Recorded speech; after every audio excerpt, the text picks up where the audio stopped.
کچھ شک نہیں کہ نماز بے حیائی اور بری باتوں سے روکتی ہے، اور اللہ کا ذکر سب سے بڑا ہے، اور جو کچھ تم کرتے ہو اللہ اسے جانتا ہے۔ اور اہل کتاب سے بحث نہ کرو مگر ایسے طریق سے کہ نہایت اچھا ہو۔ ہاں، جو ان میں سے بے انصافی کریں ان کے ساتھ اسی طرح مجادلہ کرو،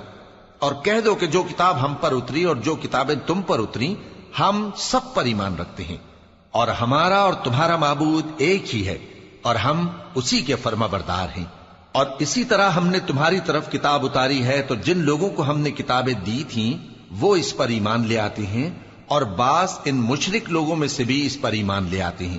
اور ہماری آیتوں سے وہی انکار کرتے ہیں جو ہیں ہی کافر۔ اور تم اس سے پہلے کوئی کتاب نہیں پڑھتے تھے اور نہ اسے اپنے ہاتھ سے لکھ ہی سکتے تھے، ایسا ہوتا تو اہل باطل ضرور شک کرتے، بلکہ یہ روشن آیتیں ہیں جن لوگوں کو علم دیا گیا